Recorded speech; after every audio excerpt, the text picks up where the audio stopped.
Quick shot coming at you from Berlin. Jet and Kobe return for another edition of This or That, and I'm gonna give you the hottest tips on how to throw. Baby, Primetime League starts right now! Everyone back up, let's Zombie on the kill! Pentakill for Sunstar! TSM will take the game and the series still undefeated.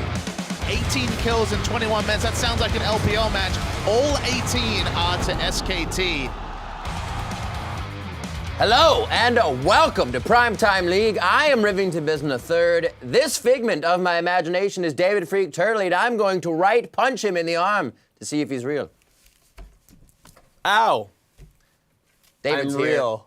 G2 Esports announced earlier this week that Kikis would no longer be their starting top laner. They will now turn to their Korean import, Expect, who so far has only started in one game for the team. And he lost it. So grats to you two being 7-1, and they subbed out Kikis and they lost. But honestly, like with this new top laner, I anticipate that he's going to be better. Honestly, the ceiling I think is actually higher with him because I respect Kikis a lot. You know, he was a jungler. He did cool things like jungle TF. He's really good at identifying things that are strong, but he's not a career top laner, right? His mechanics are not quite there, and now you've got to be able to play things like Aurelia to compete in the top lane right now. The best top laner is no longer Maokai. So I think this is better in the long run, especially if the top lane pool stays the way it is and plays as kind of champions. It might take them some time, but I think, honestly, this is the best choice for G2 if they want to do well at Worlds. There's always time. They got time. They're actually in a good position being on the forefront of the scoreboard so they can kind of continue to keep themselves there. Yep. Hopefully now putting Expect in the top lane. In Korea, SKT had a perfect game against MVP and gave everyone who was watching dynamic Q PTSD. Sorry, MVP. SKT are the real MVP here. It was one of the most dominant performances we've seen so far in the LCK, and if it's any consolation for MVP, we've all had one of those games. I haven't. I never lose like that. No, I haven't. Yeah, SKT smashed them. 16,000 gold lead at 20 minutes, 8.2 kills per minute. Bang had more gold than both the other solo laners combined. It was bad. It was rough, and you know, sometimes at Worlds, you see games, people are like, I don't even know why they invite wildcard teams. Well, here's a match for a team that qualified for the LCK, okay? I don't want to hear you crap about Korea's talent pool so deep that we should send 10 teams to Worlds when, just, you know, we're gonna move on. But we digress. Yeah, it was rough. Go ahead. All right. Now we want to give a PTL shout out to Reddit user Lily Katna, who brought to life one of our most treasured last hits on PTL. Yeah, thank you very much for showing us to, you know, not just let our memes be dreams. You'll always have a place in our hearts. I actually was super happy I saw that.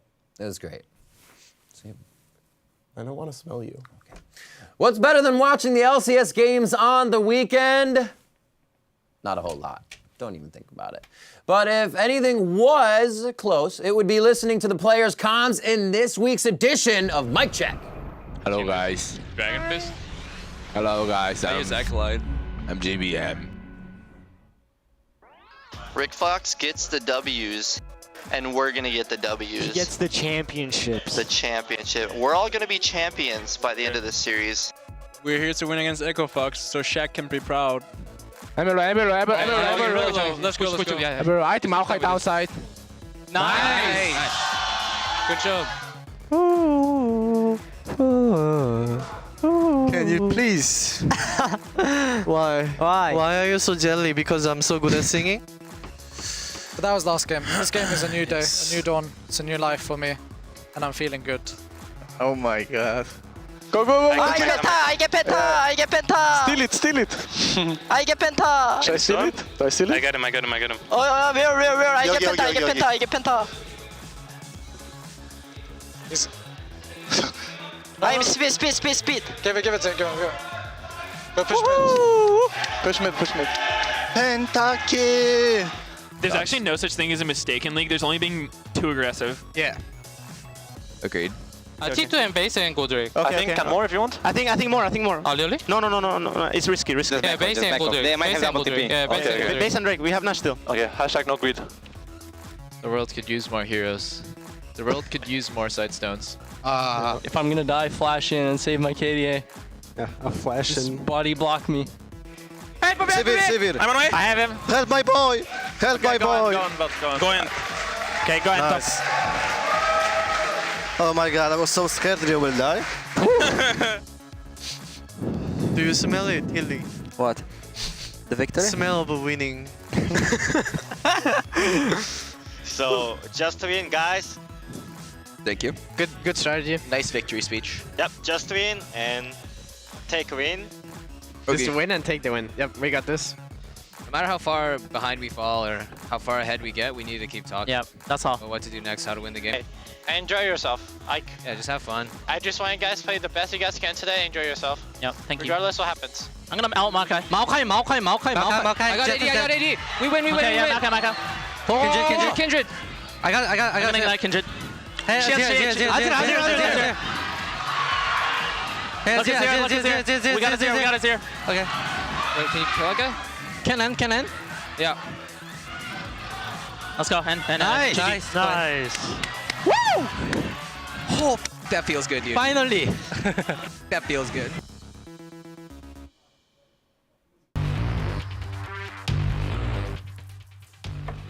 Feels great. Yeah. You know what also feels great? Doing the LCS in 1 minute, and TSM are looking hotter than Freak's mom. What does that even mean? I just went with the first thing on my mind. They capped off a stellar start to the split with a win over Immortals and will want to hold on to that momentum as they take on a dangerous-looking Cloud9 this Friday. Team Envy are also up there at the top of the table, but will face some real challenges this weekend when they take on Immortals and Counter Logic Gaming. Now, this is provided that CLG actually becomes a challenge, though, because they've still been pretty rough since MSI, but hopefully they do improve a little bit and get out of the bottom half of the table. Both Apex and Echo Fox had weekends that won't live long in their memory, while Liquid and Energy picked up their first series wins of the split. Still, that whole bunch is kind of looking shaky. Man, they were playoff teams last time around. Yep. Finally, on to Phoenix One, who are now the sole owner of last place, the only match winless team in the North American LCS. They're still hoping for some kind of series win. They'll get their chance against Liquid and Apex, two teams that, they do have a chance of beating. You did well, Freak. Thanks. I think it was a great job. I think we kept it almost under 1 minute. Now, there are a couple things I kind of want to deep dive into in this, and you can stay for this. First up is TSM. They've had a fantastic start to the split, and while there were question marks around Biofrost, he is turning those suckers into exclamation points. Honestly, yeah, huge respect for Biofrost. He's been just completely amazing. His Bard is insane. Game-winning ultimates, the Bard Zillion combo definitely awesome as well.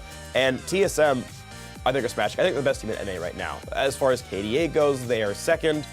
Gold lead at 10, really up there as well. Honestly, like this is super solid. They're going to be taking on Cloud9 Friday, which will be a great match. Well, I think C9 is number 3 in NA right now. So, stellar teams right here, and it's good to see them on top. They're looking very good. We'll see how they do as it continues. Team Envy are also on a roll at the moment and sit at the top of the table with TSM.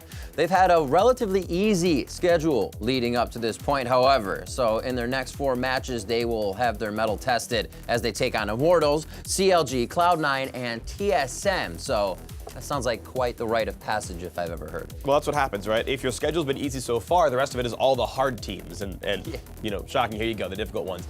But Seraph and Ninja, these are still the guys who look at, they're the big sort of veterans here. 12 unique champions between the two of them, which is only in 10 games. So, pretty good amount of new things picked up. And it's nice because it allows them to be really varied, or they can just kind of pick the same sort of safe stuff in the bot lane. That's kind of what their bot lane is about. They're pretty safe, they're low risk, and that's okay to just be an insurance policy down when you're Loud and Hakuho. So I think it's a good formula, but we'll see how they do against top teams. Playmakers, we'll see if they can continue to make plays against the top team's defense. On the flip side of this, I also want to talk about Counter Logic Gaming. Yeah. Is this a result now of a burnout from MSI, or are we witnessing bigger fundamental problems with the team here? So I don't think it's like a motivational burnout thing. I think it's more the fact that they don't really know what's going on yet. And that, at a certain point, becomes concerning. Like week 1, I give you a pass. Week 2, you still don't look a whole lot better, and it's like, CLG, like what really are you doing right now? And I don't know. Like, I still expect them to get better at some point. Like, this is the team that was always built on teamwork and good coaching, and I think that's still there. I can't see why it wouldn't. So everything that I know about the team tells me that they will improve, but it's slower than I expected it to be. It has to be concerning. You look what they did at MSI against SKT. Yeah, they felt ahead of the patch, but do they have to feel just ahead of the patch and bring out a range support or something else new in a lane to do that internationally? Because G2 went back home. Right. They're doing great. SKT went back home. They're doing great. Exactly. And that's one of the big things. Like, we're seeing other teams just continue their success. And which is, again, why I think, like, this is a bit slow for CLG. Week 1, I could forgive. Week 2, less so. If Week 3 sucks as well, something's seriously wrong. Well, hopefully the best of 3s are a place where they can get enough time on the Rift to start righting those wrongs. Definitely helps. Welcome back to This or That. I am Jat. This is Kobe. We've done this a few times by now. And I'm skeptical about the production's ability to consistently give us delightful slides because the past few have been decent, but we've done like 3 in a row now, so I'm not really sure. Anyway, let's see the first one. Yeah. All right, pop it up. Who tilts harder? Huni tilts really hard. You have to be impressive. Huni has tilted on the world stage, so I'm gonna go with this. Me too. Me too. I'm going with this. I mean, he's making a good case for himself, but I gotta go. I mean, any given tilt can be greater than the last, but Huni's pretty hard tilter here. Let's see the next slide here. Who will lose this weekend, TSM or Envy? Oh, TSM's not gonna lose. I'm not gonna bet against TSM. Whew. I would go with Envy. Yeah, so like based on strength of schedule, TSM has played more difficult teams so far, but they also have to play Cloud9 like right off the bat. But I'll go that TSM will not lose this weekend. Come over to this So you have to say Envy will lose. I mean that side. That will lose. Come over to that side. Now I'm off my mark. All right. Okay, let's get to the next one. XPeke or Forgiven. Well, we know what Origin. Well, no, Origin didn't get to choose because he stepped down, I think, or they benched him, or. Well, this is not even a question. Yeah. I mean, is it for AD who's carry? better? Who's better looking? Who's nicer? Who would you like to go? Better ADC apparently has been the clarification. Oh, okay. Forgiven is a better ADC. Yeah. Like I love XPeke, especially like over a long period of time. I'll go with him. Obviously, Origin. I know, it's pretty clear. Yeah. All right. We'll go to the next one. As long as the question is best AD Yeah, it's carry. like who's better owner of a franchise? You're like, well, probably Peke. More dominant player in their sport. LeBron James or Faker. They're trying to get like the ESPN headlines in here. Let's get those. Like, who's the best? Yeah. So personally, I do think LeBron has been the best player in the league for like 7 straight years. Yeah. So I don't know, man. Steph Curry here. Steph Curry this year was better than LeBron James. Warriors, but if you baby. look about the finals, they say Curry's injured. LeBron's been spectacular in there. True. Faker, though, has been like the best mid laner for, like, here's the thing. Are you thinking about the history of the sport? Or are you thinking about actual timelines? Because, like, LeBron has been dominant for longer. It depends on how you define most dominant. Yeah. I'm going to go with Faker. All right, fine. You're a League of Legends fan. I'll go with LeBron James. I like the NBA. Okay. Let's go to the next one. Who will I'm a win, Warriors fan. I'm from H2K or Oakland, G2? H2 what? Oh, who is going to win? H2 this. Oh, this is a good match. I think this will win because of the Kikis shuffle. Oh, yeah. I kind of have to side with that as well. Yeah. I mean, anytime you have somebody leaving like that, it's going to cause a little bit of friction. Mm-hmm. That's it. Do we have any more slides? I think we might. Best hair, Quas or Bob Ross? Bob Quas. Bob Ross. Quas needs at least like another year of growth. You also got to count the hair on the face. This is not just, it says hair. That's not just head hair. Yeah.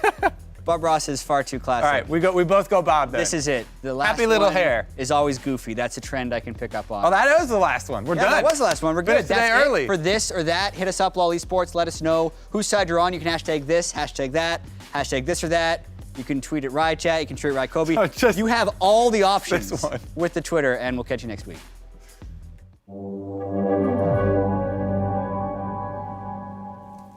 Hello, everyone. It's time for Twitter, which means it's time for me to come up with even more elaborate ways to tell you that all of you suck a whole lot.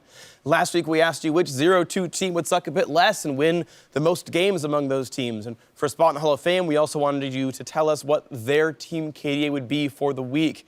Now, if your answer featured Liquid or Energy, then congratulations, you are one of the people who didn't suck quite as much and got it right. Props to you guys. They both won 3 games, also 1 match, because that's how that would work, of course. So massive props to those teams and to those of you.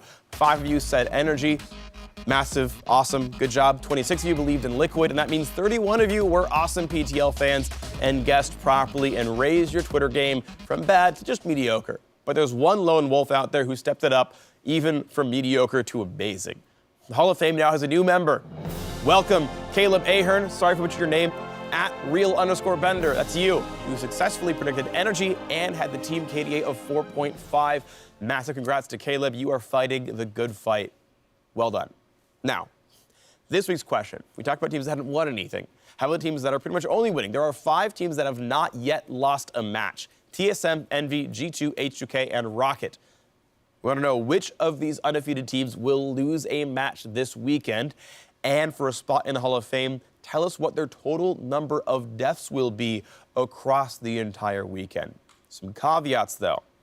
You can't just get away with only one team. If you say it's 0, by the way, that's fine. If you say it's none, that's okay. We'll accept that. Congratulations. That won't be very hard. But if multiple teams will lose, you have to tell us all of those teams that lose matches. Plural. Yes, you can't just pick one and squeak by like we did with this week's question. It's going to be a difficult one. In fact, it's so hard, I'm not going to say it, my own answer on air. I'm going to tweet it out because I need to do some research, figure out who they're playing. Hit us up on Twitter, at LPL Esports. Use the hashtag PTL. Your answers will be on air if you get the good ones up there, so good luck. Now, I'm going to do something that I've always wanted to do because I've never learned how to jungle, and it's toss to myself. So, Freak, take it with Fantasy. Thanks very much, Freak. And by the way, you are looking just so sharp. I mean, just nicely done, you know?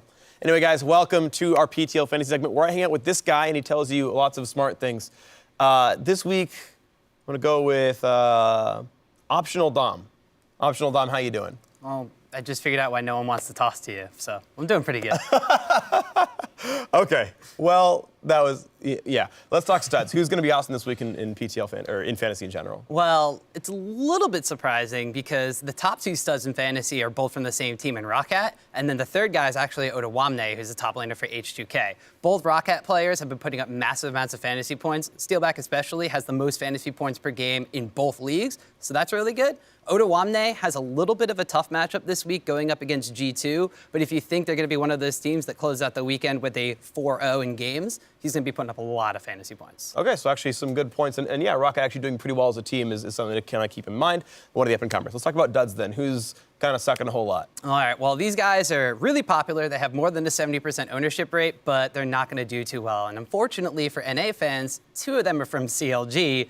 That's Aphromoo and Darshan. They're not exactly putting up the most points, and they're losing. They are losing a lot. Aphromoo actually has a higher ownership rate than a lot of supports above him combined, like Xpecial and Hakuo. They have very low ownership rates. Aphromoo has like a 90-point-something%. Darshan, too, almost around that 90% point area. He's 16th in top laners for fantasy points per game. You could find a lot better guys out there. At the very least, bench them, find someone else to put on. Kickus obviously at 0. Speaking of benching. Yeah, not on the roster anymore. Maybe he'll get picked up by a new LCS team, but right now he's 0 for sure this week. Don't even think about that one. Now, let's talk about risky picks. Who could be really good and you know, if you need someone? So this is where you take a gamble on some of your picks. I'm going to start off with Pole Belter from Immortals because it seems like a natural choice to go for. Yeah. Immortals have been putting up a steady amount of fantasy points. They don't stomp games like they used to, so the longer games go, the more fantasy points you guys are going to get. So Pole Belter could put up a lot of points this week. And at least TSM's out of the way. TSM is out of the way, so those were very stompy games. They put up a decent fight in the last one, though. So lots of fantasy points if you're in a best game scenario. True. Well, the other 2 aren't exactly as, you wouldn't think of them to be kind of risky picks. Well, you think of them to be risky, you wouldn't think of them to put up a lot of points, and that's Dardoch and Keith. Dardoch especially hasn't had the best performances. Team Liquid in general hasn't had the best performances, but right now, they haven't played the longest games, and they're going up against Energy, who plays the longest games in the LCS. So has a chance to put up a decent amount of points this week. Okay. And Keith, he's going up against Immortals, which is scary, but Immortals, for all the fantasy points they score, they also give up a lot of fantasy points in general, the most to the AD carry role. So if you got to roll the dice on a flex pick, you might want to go with Keith. Okay, if you need some people on the roster, that's going to be the thought. Thank you very much for your time, and that's all the fantasy we've got here for today. But for more in-depth analysis, go to LPLesports.com and check out our fantasy draft guide for the weekend. What's up, guys? Shax and QuickShot here to look back on week 2 of the European LCS as well as look ahead to week 3. And the first thing I got to ask you about is Origin, playing with Xpeke in the ADC role and getting 2 ties. How did that happen? You know, I don't know. I actually think Xpeke didn't have a terrible game. I think he undervalued his positioning a little bit more because he gave up a few kills. That's Silver Flash. Exactly. But I also think he brought a value to the team that, you know, you can't put a name on, a calmness, a shot calling element to the team. So I want to see whether or not Xpeke continues to get better at ADC or if they find an ADC role that will replace him. It's questions, but it's nice seeing Origin on a slightly more positive trend. It just needs to be more. I mean, this is a team that plays second in spring. Yeah, it was a world semi-finalist. On the other hand, a team that we had high hope for as well, Vitality and them for themselves with their new AD carry. They seem to be in a bit of a slump. It's only week 2, but they already had a split to practice with most of these players. They did. And, the substitution, again, earlier in the split is better than later. I think there's a small raya of hope in their new ADC. I like seeing a kid who is young, who's hungry, wants to prove himself, and plays Vayne in his opening game. I just think the rest of the squad still needs to step up. We're seeing a bunch of players who've been around a very long time, and the expectations was 1, 2, 3, and they're constantly only aiming at 4, 5, 6. So it's just something the whole team really has to step up to show off. Yeah, Vitality and Origin respectively placed 9 and 10 in the league. We wouldn't have thought that. And Splice and Rocket find themselves in the middle of the tables and putting on great showings. Absolutely fantastic. Both of these teams have really stepped up in summer. Rocket for their late game team fighting. We were talking off air about how they're weak early game. And Airwax was very frank. I had a good interview with him. He said, look, the reason Rocket has a bad early game is my fault. Until I'm a better jungler, it's not going to be different. And I like hearing that honesty. I also think that's a good sign for how the team can continue to improve. Yeah, true. On the side of Splice, also very good signs, and it seems that the players that we maybe undervalued or thought weren't coming out of their shell are now because of that one-stop substitution in the support role. Yeah, beyond a shadow of a doubt. Like, Mickey seems to have unlocked Hobby in some ways. Trashy's had some very good games. The thing about Splice, they need to learn to be more proactive, because the games that they've won is because they're punishing opponents' mistakes. So I want to see how they continue to grow, and now there's expectations on Splice and on Rocket. They're aiming higher up the table. Can they keep that growth? Can they maintain the control? Because that's the test of a truly good team. Yeah, we have to see how far they can go. Obviously, right now, the top of the tables in Europe is 1 G2, 2 H2K, 3 Fnatic, and G2 versus H2K is our match of the week, with Expect in the top lane for G2. Yeah, big news. I mean, Kickers, he officially steps down. He basically said, look, I want to play full-time or look elsewhere. And the team said, okay, we're going to go with Expect. It's a tough decision to make, but I think there's potential, there's headroom for this guy. We've seen him in one game on Irelia. I don't know, the jury's still out, but I think in terms of the matchup, I don't feel that Odoamne is miles ahead of Expect, and I don't think he's going to be able to punish hard enough. So I think G2 should still be a favorite in the match of the week, but if Odo shows up and completely poops on Expect, then my prediction goes out the window. All right, we will see what happens in the European LCS this week.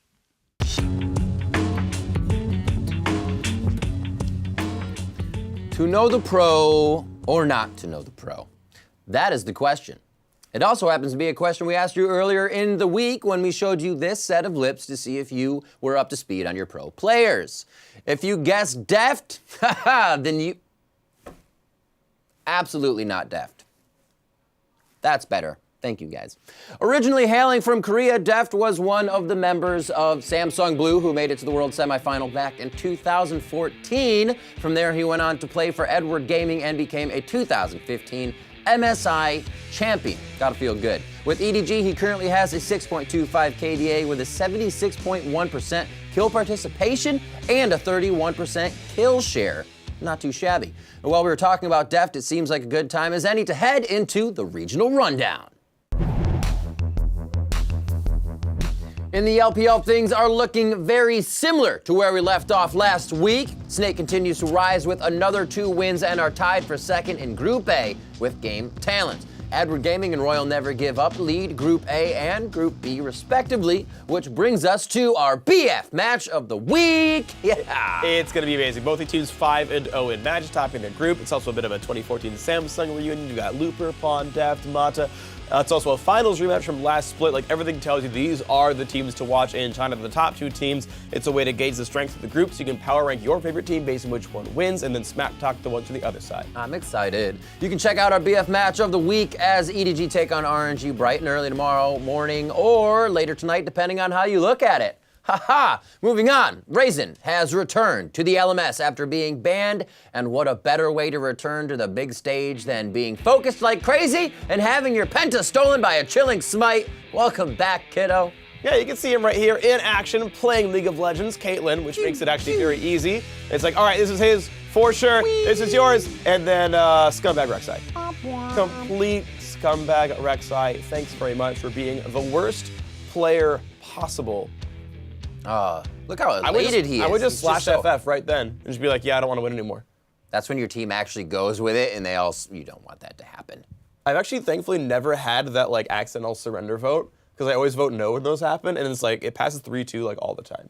It is good to see that he's back playing, though. Obviously, Yes. getting a quadra kill back in his first game back isn't going to suck. The pentakill would have been better. But Yeah, then he could have tied Wild Turtle. Turtle as being equally awesome. Didn't happen, though. Over to the LCK, and SKT are proving that they are still the dominant force in League of Legends. Not only did they beat Samsung Galaxy, who at the time were the only other undefeated team in the LCK, they're just also coming off a perfect game, as we mentioned earlier in the show. So one and the other, they're just compiling on more awesomeness. Yep, 18-0-32, no turrets, no dragons, etc. in that game against MVP, which is insane. And honestly, these guys are just so far ahead of everybody when SKT are on. It's insane. They haven't even dropped a game, let alone a match in Korea. These guys are just straight ridiculous. It's cool to see, but it hurts hopes, man. But like, that's okay, because then you'd be like, hey, second place is still cool. There goes my hopes. So this is how the rest of the standings shape up as we continue. I'm just taking all the time in the world. That's fine. So SKT, shockingly, the sole possessors of first place over in Korea. Jin Air, Samsung, Rocks, Tigers are right behind them. CJ Entis and 2 challenger teams. MVP still struggling, really. They're trying. They can do what they can, but you have SKT at the top of the table. There's not much you can do anyways. We'll see what they can do internationally. Now we know you don't have the time to watch all the league action coming at you from across all of the regions, so we thought we'd help you out by putting together a video with the top plays from around the world, or as Sunstar can now call it with Aruga, the Penta. Coming in at number 5, Giant Sunstar came up huge as he picked up the pentakill. Great dredge line from Chachi, but so Maxwell kind of lined himself up, but now Giants are going to come into the fight. Big Emperor's Divide, he is CC'd up for now, but the rest of the Giants are coming into this one. Veritas goes down, Move is dead, Exile not even here on the map right now, and Hilasign can't even escape. He'll be trying to draw people away. That'll be a quadra kill for Sunstar, who's just picking up kills left and right. Chachi may be able to set him up for the Penta. They're setting him up, they're setting him up. There's nowhere where he can really go, and they can CC him forever. All right, everyone back up. Let's start pick up the kill. Penta kill for Sunstar. From Latin America North, Revenge Esports Iruga welcomed Brawl Esports to the League of Draven with his pentakill. Los muchachos de Brawl, destino apacible que conecta en 3 miembros de Revenge. Les dio el tiempo de asesinar a Rom, pero cuidado con Prashant que puede caer. Guiche muy bajito de vida. Rapid está haciendo de las suyas con el resto de Revenge, pero lo asesinaron. Apareció Iruga una vez más. También va a caer ahí. Rapid, Acerola, otro asesinato triple para Iruga. Y ahora sí el cuadro. Excelente lo de Revenge. Bueno. Ahora sí. El penta. Asesinato cuádruple, quíntuple, pentakill para Iruga. Se cierra esta partida sí o sí, JJ. Bouncing into number 3 from the Oceanic Pro League, Avant-Garde landed the ultimate Wombo combo. They want to engage. Triple's burst is huge. Oh, in he goes. Massive Chaos Storm. Look at the ultimate on 4. AV with the Wombo combo to end all Wombo combo. Survive Alone now wants to get his revenge on the tree. Triple kill comes out for Triple. And AV couldn't have set that up any better. Let's have a look at it again. Yeah, you can even see it happening. Shelby charges it up. He's ready to go. Just lands in the picture-perfect place to get all of the knockups. And Yasuo to follow it. Flying in at number 2, from the EU Challenger Series, Team Forge's Jizuki swooped up a double kill in this 1v4. So Millennium are able to outlast through that fight, and finally, the hook onto Jizuki. Let's do one more, says Millennium. They're gonna burn through the Swain, or are they? Long slow goodbye, Kaze. Is he gonna get turned down? Jizuki, what are you doing? Why won't you die, Bird? Oh my God, double kill Jizuki, are you kidding me?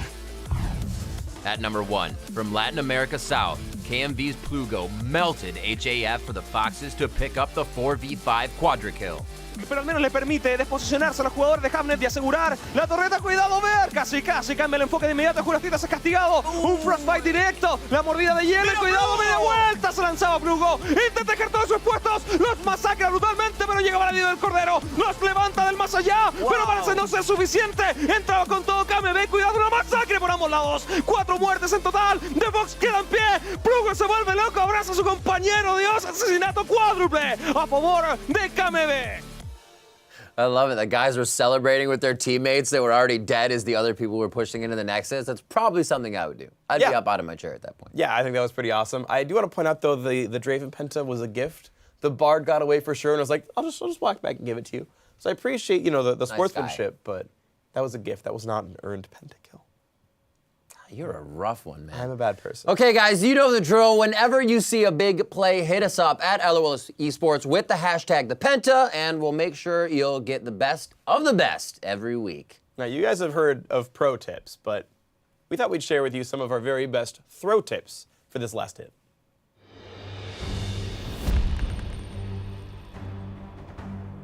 Our first throw tip is all about flashing and getting over walls. Now, if you're going to burn your flash to try and escape, make sure you don't get over the wall. It'll confuse your opponents. Chaos Storm onto Shrimp.